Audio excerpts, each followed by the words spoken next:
not to seek IMF program support. The International Monetary Fund, the IMF, with all its power and leverage,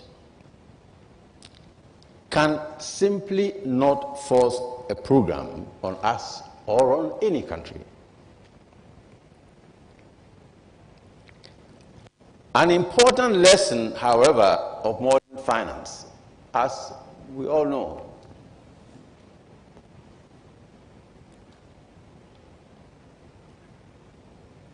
something we sort of learn at our mother's knee, so to speak, is that borrowed money comes always with strings attached.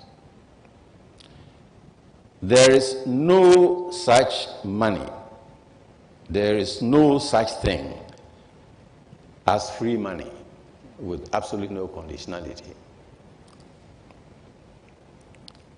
Except perhaps things like what is doled out by the same International Monetary Fund for emergencies, COVID relief, which we have obtained.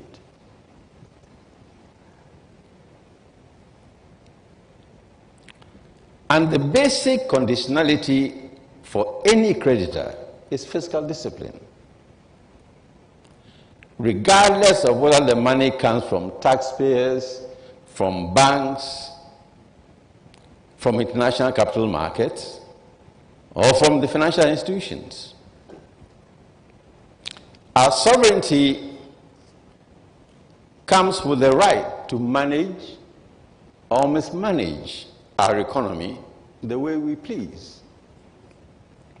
I agree entirely with the principle of national ownership of development policy.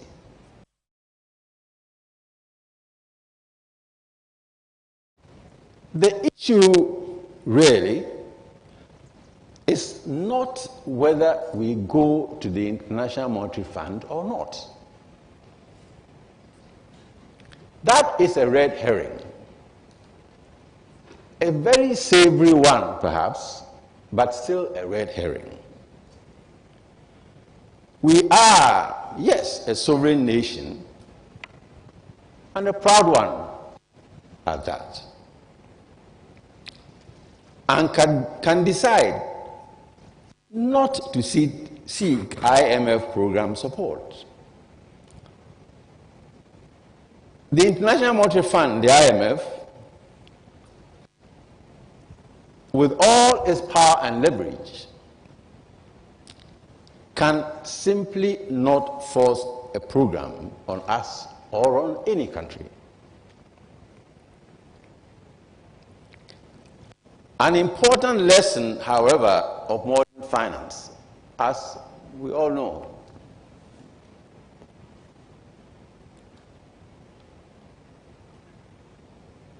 something we sort of learn at our mother's knee, so to speak, is that borrowed money comes always with strings attached.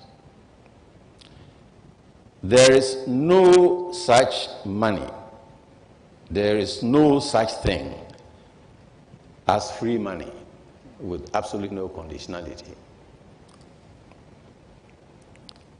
Except perhaps things like what is doled out by the same International Monetary Fund for emergencies, COVID relief, which we have obtained.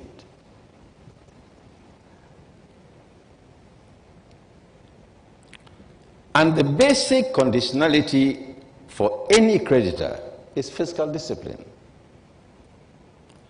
Regardless of whether the money comes from taxpayers, from banks, from international capital markets, or from the financial institutions. Our sovereignty comes with the right to manage or mismanage our economy the way we please. I agree entirely with the principle of national ownership of development policy.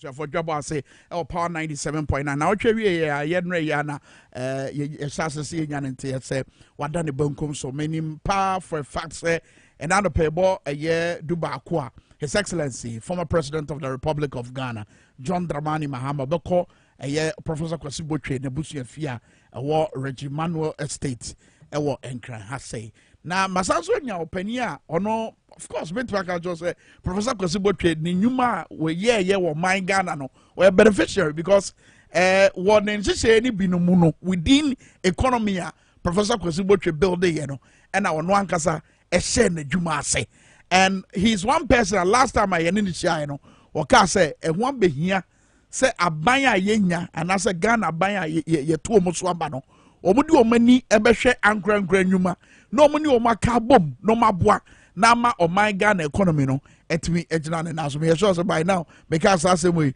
went back I said last week in komo ye di e wo Dwabo Ase wo Power 97.9 panyi a make no wasem me and my friend Professor Kwesi Adai Odike one na a businessman and of course a politician. Prof Akwaba me and the prof na kan obi amega say wonya no prof we fa can university for crowd their mama oh one day visiting lecturer fantastic and the way I upload my presentations right na ekoye all right Professor Kwesi Botwe yante asem de na watwe wie say wadane bankum so amafoguso mo kakan no gabi ochre da akukura de ochre on Twitter say Professor Kwesi Botwe ye obi a in the 80s no ne modern more and a boy na ye restructure Oman Ghana economy no so we share a daily graphic mo anopa ya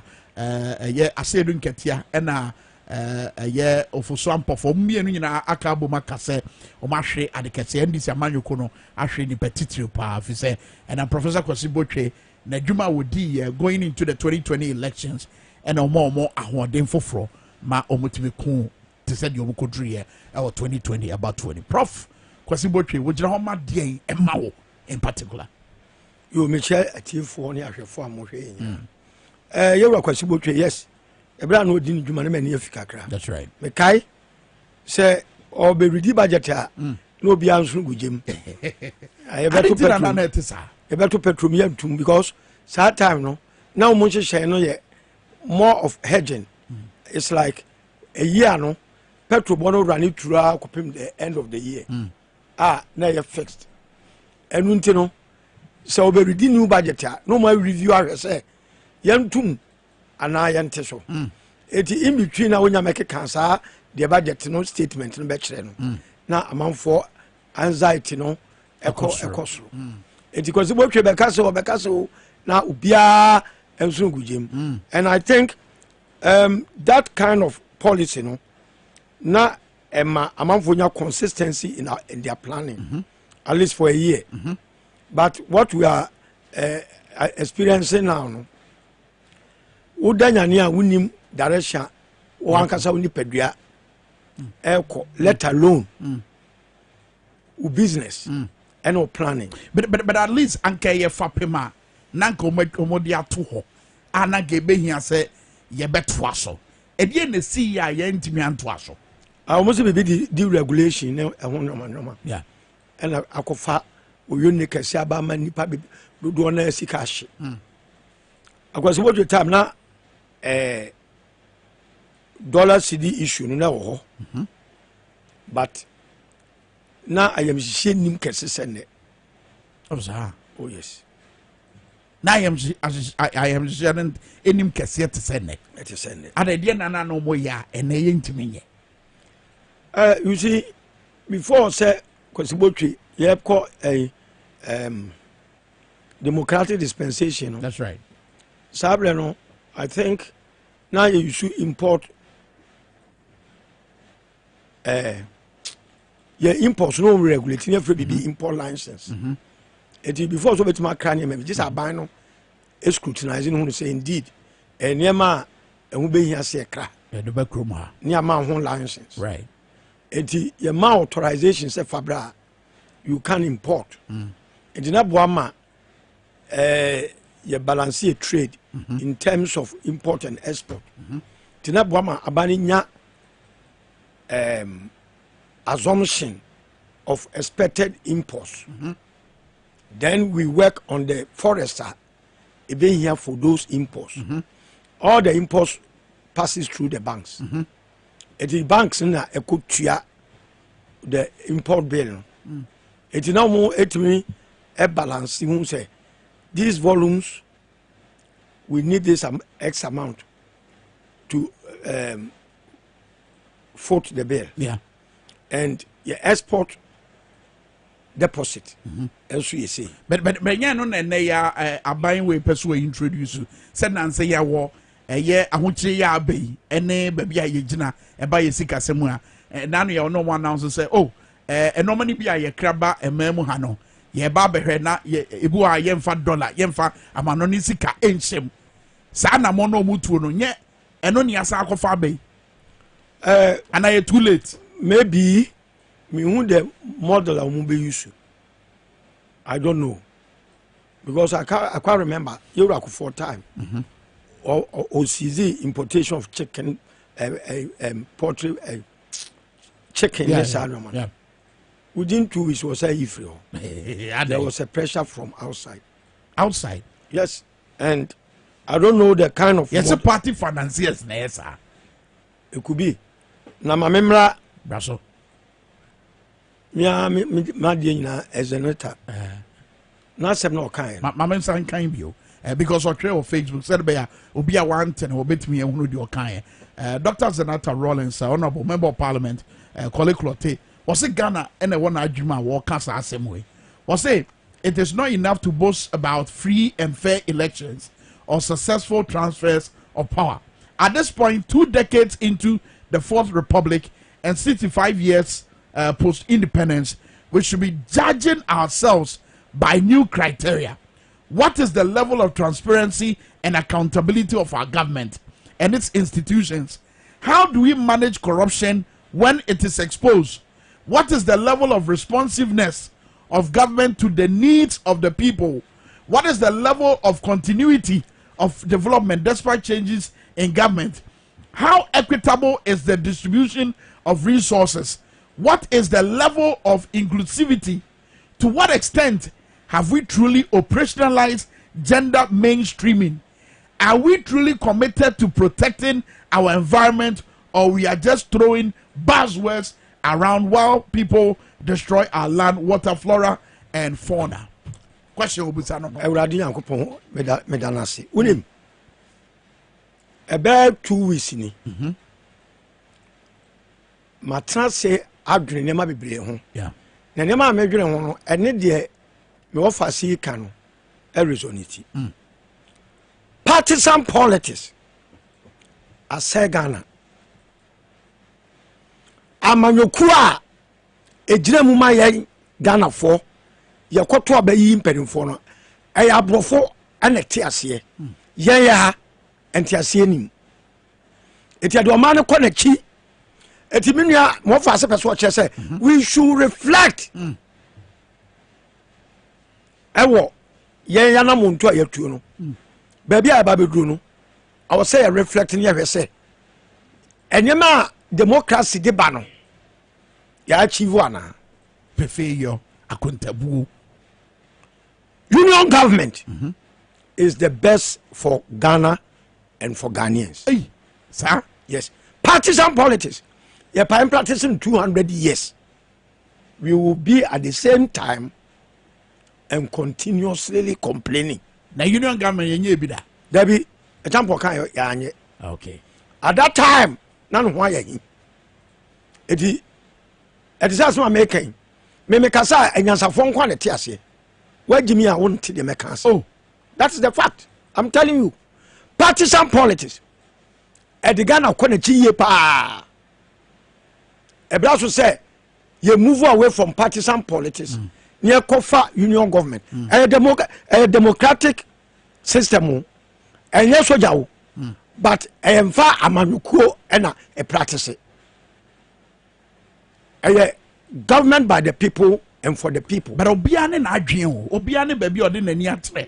Say NDC MPP imagine so maka wo abom. Nyasa you can say union government. Okay. Party be any obium. Okay. There will be no existence of partisan politics. Okay.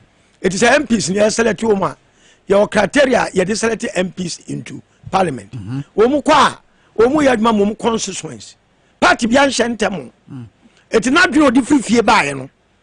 I don't know they pass a judgment on motion the other say yeah a motion way wow free atuma wa biaja what you say. And you be the party person. There be party ya scrapping ya. To say the nance who parliament say I can for ya takwa need try den no.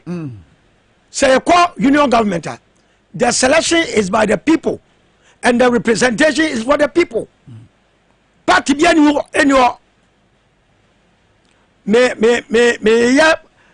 me put two documents together. Now they have launched a Ghana for mobile bombs. Yan be corruption, be nepotism, cronyism, family and friends. And this only will be and son on side command mu bibi. You study many in everywhere. I've heard to me baby about President Dukrano. A man kakrabi. Are you by this suggestion say it's a political party to about man or no about bemwa? Won't mean this edgema way. Say me a jewin will be as any amount of baby. Yeah. Catas and I'm your subaya. Yeah, woman. Yeah, family settings and a true centrism. Emma, unipem. But union government at the computer near say, or grade 7 or qualified to go to a university way. It doesn't matter where you are coming from. It is a union government, you know, the BIA by merits. But yes, I said one party. Any party. Listen, as one make a certain class of uncophobing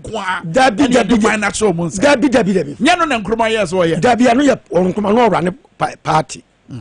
Where there won't be any party, there won't be any political party. It is a system of government, democratic system of governance, devoid of partisan politics. Okay. The party be any ho, a Ghana ne ho, any kaka, but partisans should be any free. Sir, there be partisan indoctrination where constitution. It is a constitutional rule be party free ho. So there will be no political there will be no political party. Wow. And so all the democratic institutions no be omaduma.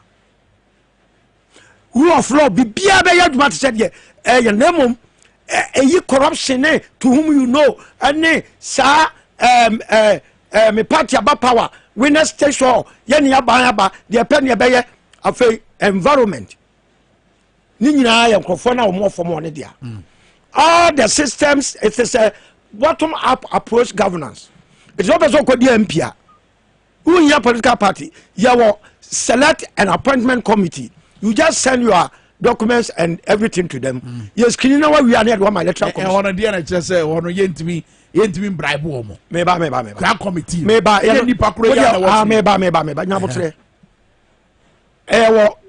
Criteria will be meeting. You try who meet here.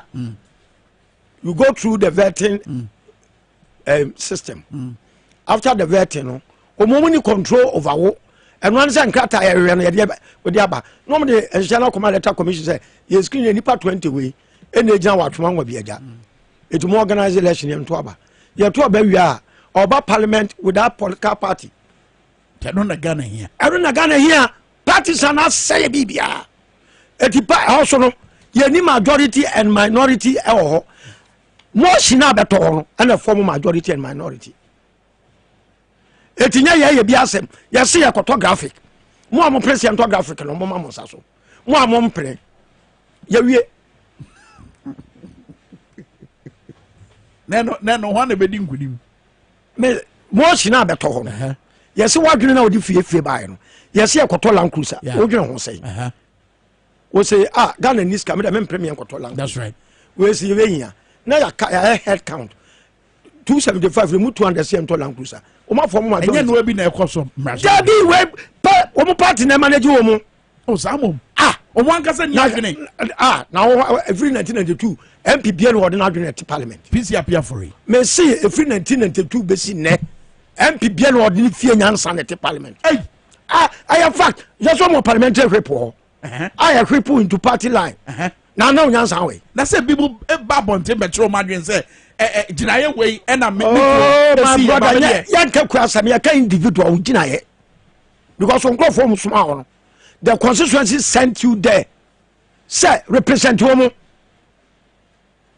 It will show ufie and son what take a decision. Usha baby a free ba and son what take a decision. President IGP only control also. Only control CJ so. Only obia yellow duma per the institution framework of the institution. Massa say partisan politics yama America for yane 8 million yema. And before say adia ye obi fie ye ne se obi fie yani ye ntime nwene ana da bia no ye pade a ye remember ni obi aye bida yani anka se ntime nkreti bibi ma ye ho na ye ba wiase ba ye den wo ana ba hia obi a so abo degree wona ne ka so sa amna kakra se ne ye no better for kra se no me no na wan ka sa so dia na wo ye all these partisan conceptions see and then they practice it. I'll be conception. Obi na dadwene ho. After 30 years, a free independent base in there. Yanya so jamemu ni yanya a partisan democracy. Ghana for home it. We have found an enkabo mo aban all inclusiveness. One nation, one people, one destiny. Massa, the best for the whole Africa. Now me put two documents together. Mecha ma wiasi fo nyina kan bi. Now for the democracy I practice be do I commercial ye disika e na practice. Now obi person ko gya na manfo anam a sika etimi stamping block no. Na sika ko na asamo e corrupt na adwene no. E be yini na afri ho. Ah, o person ye leader. Ayo pe ane wadwuna de ba no ana ede wokro okay wokọ a wonne ka wonkwaje busia bia nkopra konwa wonkofo so ne kogya wo manam eti wokọ ya dwuma no without fear of favor. Very well. Chief Justice enya president about appoint no IGP nya president about appoint no Electoral Commission nya president about appoint no even some of the ministries I will say ministry na yi sector minister no ordinary president ministry na yes you be free civil servants exactly. Wow. No ordinary president, this is our minister. Oh, so minister political appointments no and they how about and the abanya said they ba as said bibia o must sagane sika ne japade this education finance and then the home ba a political appointment no or how ben the aba na nya bi na ayi Kwame mansa so wonko why Kwame mansa na wa asem we se bi nya Ghana ya dwene mu ha sebe wo ye ne afa otwa aka bosome yes wo adwuma nso ani wo se so obo me kwa adu chire de ntia madwuma nso ani na ansa na mako nya sa na de perepere yo beba no at least fairness no fairness me ba me kwa adu mami wuru kwa adu kura me ba e de ba se no mka che wo se wo ba dollar begina ene dollar anyina wo ba wo se enema board ne me kai sema ba omiane ono aka no foriata demonstration bia na odimu nsem bi okekan na se sa ne mani na waba na aya times 10 e dey evidence be me ya me de Minkah so wa bokro no kwa me nko ho ba ye se ahoto na promises o de ba no wantimi e de coach a ye do ato blaster no ne ye se fe yakwa wake up ne ye kwa preliminary stages yeah na ya share 42 we se money masa contract se me kwa wake up it is preliminary stages ya share me kra me to adwuma so no contract is permanent on this earth ya the man na china kwa adwuma ya adwuma yani ya tu aka ne ya won kwan se ka se adwuma so ya ni get out but your father adwuma no wo chidie wo mu president of the republic but he is not paying him through his pocket so we have to put our mouth where our money is okay yani this can you can for attacker okay it na adwuma say ania enya president ebi ne ye kan say enya partisan politics na say Ghana Akufo-Addo won timi nya de wo ye no wo ye dey say wono akose kanufori atachi a wo mo drag wo mo feet Ewurade Yankopon on my way Ghana is very weak, but you see you're too emotional as people. We don't apply common sense. Me too way. Every day I apply my common sense.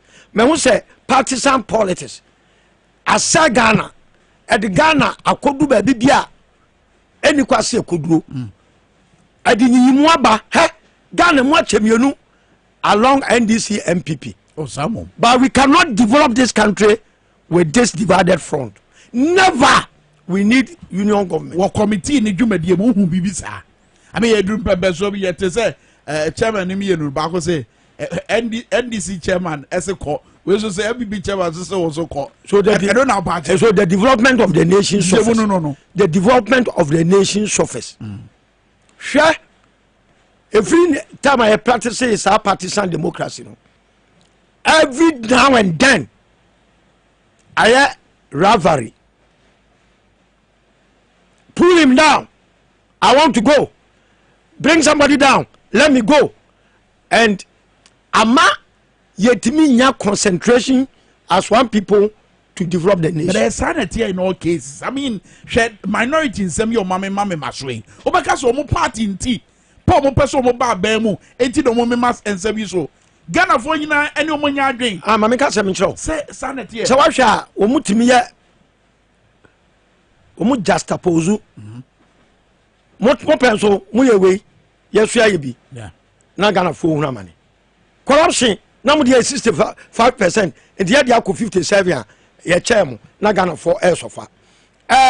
Mo ba mu we ye say yesu aye bi a enye. So that equalization and justification na umu de eye omumu adwuma na ordinary Ghanaian eda so da form a when you book kra wo twro mu and ade bia wo ye bia so continue ye you don't expect different results. Ghana for be say ni soja amamu o e wo de hu ne ye ene me makosa de I am telling Ghanaians say per the mo fa say Zanator waka Dr. Zanator Ajima Rollins honorable per the era kwesi botwe o kan say see. That's right. Ene foresight amemenya almost a month ago Atenase ya analytical we say no partisan politics ene say Ghana en kan mom union government eyi sa barriers ni everywhere. What do you mean for Manisika? It hold on, me very specific. At least my two I say what pointed out raising about union government, you know. But being specific, you know, in the case of the ECOSO, our Mrashabe fear wabra partisan politics near woman. Oba just say ye nyapo masibre e wa asem ni mu. F ye nkodru baby a ye benya moye na ye nyina ehwehwe no. E bin si da Ghana da bia ye sa NDC wo so a de Mahama de beba parliament bi mu efo so. Akufo-Addo wo so a de Akufo-Addo de beba bi mu fo so. MP so man sorry no. De ti o man sorry ye public pressure. Okay. Enkomo sorry da. Benokrahwe. Enokrahwe. Yeah. Ye nya ne poma sibre. Makasibe ye bo e po match say omunya adwobre ho. Na omoma eye kenoforiata in kind budget no. E de na kire. I just say the partisan politics doesn't respect Ghanaians. I just say they have taken the interest of their party above national interest. But BBC is pay. I see the brave men be more about Winkwa. Me say your mama was so. The mama be in this forfeit. The Akufo-Addo be MPP forfeit. And then ordinary Ghanaian suffers. Now see you sa partisan na Emma woman yan fa fie nyansan decide. No mu nyina agire mo party akini free wa. Common sense will be at work. Common sense will be at work. It was empia or kwa fight am and crop for. Now what the form so issue alcohol because One way near to about on one party bien or Obian Canon. It was all serve the interest of the nation and on one crop also interest. My brother, me say I am putting these documents together. Me remember all the political leaders parliament, political leaders, all the stakeholders. I will be a kind. Now very pros and cons of your current partisan dispensation, you know, and what union government sees to offer as an alternative. Okay, at this stage, second of Friata be ready budget. That's a second of Friata that's war even in 2023.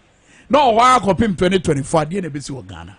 I mean, because it appears to say, yes, I see a patch of mano. Bra Waba committee, you made the some bet with him for you not to try him for net dignity. Let's just where you'll be and you won't hear more. And selfishness. They don't think about Ghana. Mamo, I am funny now. The woman called Paradico Dinner China. They are thinking of over that year this year. It will not reduce the interest of Ghana to their clan, Momo tribe. And I'm catching a union government in Betima, a side and a floor. Oman Ghana home, and a woman patch of Oman in Ghana home. All that they are thinking a relationship woman Kenuforiata as against the national interest. Wow. Who's the enemy answer? Who's the idea? Meanwhile, Adia Kenuforiata, saying any Yamadachi. You're generational thinkers. Yeah. You pay instant reward. Or you should common sense, or you should emotions. How he feels. Can you for that this year? When you are 70, we did more deep for young and couldn't quit the we are saying, you say, Yabettachi. Now you're fighting the rest of the people. Can you imagine? Well, we're not found from better now. What do you all say? This year, and yet, yes, I'm not so. Young Fabi to so. I am not even going there. May send a man so any. That is the bottom line. Hey, can you for that? I could father appointing 6 months, barely 6 months. And I'm going to be man. Nicoya program over Asempa FM. I'm about to cry. Your friend say Obi. He was shocked. Mr. Mesemo the date. Second for that won't mean several Ghana. And then another who's Abreno. No one would the because we are the national person anymore. Don't bring close family members around you.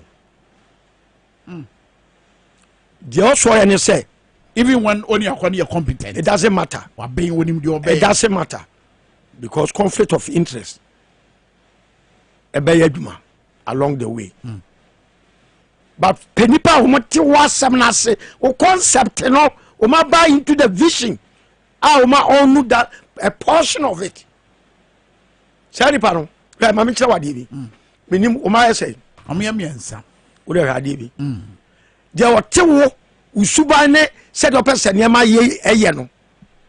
Uni ho na ba ko mese apa. There were tewo ase otun ka say o de trend there o ye nada beto a obehu. Lokre. What you usubaya say in your absence. What was the no? That is how we choose people to represent. That is how we delegate powers. They will buy into your vision, understand the vision, so they act in your absence just like war. Any leadership, no? Any leadership. Yes, there was a problem. No, of course, because of ethnocentrism, any partisan politics. Where my party ni or something the nation. Meanwhile, you are putting square pegs in round holes.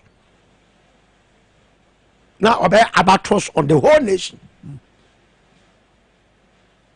Who's the anti-millionaire? Who's the anti-millionaire? Please, Ghana for don't mind my choice of words, but I hear Subai, and we must speak truth to power. And now you know, but yang tememo for and I say wo mo si ya nemu e wo mrahye bedwafie no e de ne betima ka kire wo no ma ya maye e wo mrahye bedwafie nya na o ma chance ye bi no look edu mbembezo bi gra na ada ne twedebo de ti ada na twedebo parochial interest wo mo de national interest at all Now, the architectural structure of our constitution, president or appointed ministers from parliament, obi our parliament bi ano oye adwuma a president amana adwuma eye as a minister no or no say Akufo-Addo no odano or Ghana or nine constituents o makai o say chebe sabos wo say me som Akufo-Addo nye gabi o chinda ko wow it o no enye the constituents o me ne ko no ana oye omo adwuma Akufo-Addo na amana minister it oye the back and call of Akufo-Addo that is why MPs, you know, 80 now. We move bonte, we step forward initially, you know. Yeah, should be a background so a minister now. So they were antagonizing Akufo-Addo because we work with many minister that were there. It's in interest now. Or pursue as a member of parliament. Our Benyan and Wabiane, after Akufo-Addo are in a position. It's not sember towa. This time they be free in the mind. Now they attack Akufo-Addo decision. And you're minding to do sir. All the parliamentarians, they are not there. They are not there for the national interest. Hey, how? I am telling you the gospel truth. Oh no, gospel truth. That is per the architectural structure of our constitution. Harun Idrusu was say it's our time we decouple the legislature from the executive. Chairman Sabunsu, I can the same thing. I said with my Vika about 10 years. Because we a government to school. Yeah. And I know how separation of powers works. That's right. Yeah, the way you compromise separation of powers. In the executive, no, Obora parliament at the pen way. Obora judiciary at the pen way. Obora electoral commission at the pen way. It will be a backseat driver. Ama majority of our institutions I can say institutions, no. Almost serve the interest of the nation. They are doing the back and call of the president. Okay, institutions was you be call about to commissar home briefly and sana because I can't see man watch. Mami for we in get and to Ghana yen is mami ka man for say yene ye eja akosia dai odike and a twetwen komono politician of course businessman and yene no twetwen komono mami ka say CD Herbal Center woman the CD Herbal a year ointment and a capsules abadwama so a year CD capsules no a immune booster ebe boama o wa ho ne odike de kasa no ebe boama ho den abetena wapom na watimi e de abo adwuma den and afa so CD ointment no honam ba bia ye o ye bia o de fasra na nsa pepepe o ya no ebete akọ hwehwe be cha kwan CD Herbal Center wo Lashebi Shalom Sport or Ben Community 19 Junction Adenta de a Adenta Pharmacy no tema ya Little George na Kofodia a Gapson Pharmacy and to forward my friend 0209 682 836 and at 0505 767425. But get me uncle a year the issue of a battle commissar. Any omonsembi omode betudwa. Nano crowd in political parties and Baba Kubia. NIA na nkasa dia ba ene se akaka krebi na omaboabo ankrata no sadbe ya yebetimi de eye Ghana card ye kura mensemi Ghana card we ato aba in 2024 nti nature say ekwan ba be dawa no wonu say ya de pa na of course ya de papa the entire ya de papa no say National Identification Authority no omo the institution mandate to say omo magane omo compile data no munye the issuance of Ghana card to every citizen. Okay. You know na ye the only adansidie krata ubetimi dia kire baby. Enya dia battle commissar. Dey ya say sika dia ye na dey yentimi fanye sa. Meba. Okay. Passport is only for travel. O betu kwan na obe here passport. But the idea utu kromo ha ebo chidom e ma ye Ghana ni ye ID card. And we cannot do para data. Yeah. So we could have passport to ayenye. Yeah. Wrong. But say adwuma ye die wie. Ye ni wie ya. Authority na this guy and say oma obi anya Ghana card no. Or now you go after that institution. Now where the right thing. The mere father so me in say o say ye wrong thing. No. Yes sir. Ebe how money that. But when you nwie ya yes ye de baba ye de baba to aba no ye betimi dia to my brother enya problematic ye chaos no be cause ne ma can for artist can atifa ebe now so say ya man $280 million dollars. Akere Japan craba bonten say out of this money say ya man 100 million and could between the register will be. Na se wada so dragging the feet. Akufo-Addo to eden. Say Akufo-Addo odwene o ma we hu a. If you may recall, Papa no bonten be catch say the first year or they register universal adult suffrage. Okay. We are minus. Ebe sin the universal adult suffrage 2017 be sin there. We have the same exercise. Electoral Commission team the 2 weeks. A year. And say your partisan politics. And I'm a binu ya this year. I come on some enka. Who is Kenneth Atifa? Our man about pa. Now the contractual agreement, you know, you are not adhering to it. Yeah. But obiani power, say, or weapon in life because or the backing of a Akufo-Addo, you did to me so per our constitution. Amano. All the institutions are very reluctant to work because we more the backing of the executive. It is a union government now. It takes all this rubbish. If you I'm a man and down. What I say? Your friend in Cabo Mobile. Everybody is partaking. Masa, a diagram for just our concept to your tomorrow. Our food you kept from which baby shy. And yet, there be also Bonia be me a corro. As I am a bread, me damn catastrophe. And I'm sorry 1 a.m. And I'm planning how this system should work. Minkah said them baba bonten be fana, but me de beto magana for more the concept, another version, another way of a democracy a fine. Institutions in about several without fear or favor, irrespective of your background. I want to Ghana for you feeling a sense of belongingness. Now there be a friend patriotism, no, it will return to a oh, and I got any patriotic. And yeah, you 2 million arm executive arm. No, if you got any argument, say, Papa be or baby, I am money to me. Say, what are there to form call me free? What I say? Wrong. Very wrong. You say, Bratty, the corner where you are. Okay. But beside the way you free, it will be say, a good father, the idea to form a Obama Papa be a friend Zoom line, and I be fair free. None of the officers had an hour, or no any sicker. And can remember the school. And yeah, they bought Zoom line or pa. I'm not a fair free. So common sense has to tell us, I didn't any protect the environment. God, I'm saying now, say, you know, government to work into me, my so that. What do you mean free baby? Say, will be environment now. Will be no better, mama said to me. It is a all inclusiveness governance. All the structures and systems are serving every Ghanaian. And at the end of it all, the whole package is going to serve the interest of the nation. If it was again, Ghana, because says we'll be doing NDC, a good for failure. You're a mama, Oba contract, Oba Menya, a tutis will be NDC, and Ghana, you. I am telling you, 90%. Oh, Master Nabotra, mammy, say 10% be all. On my way. I am penny say, you behave like ostrich. You won't cry near see a trust to see me. But some cry, mamma, toa. You say, contumpo, 8 min patano cre, emtra.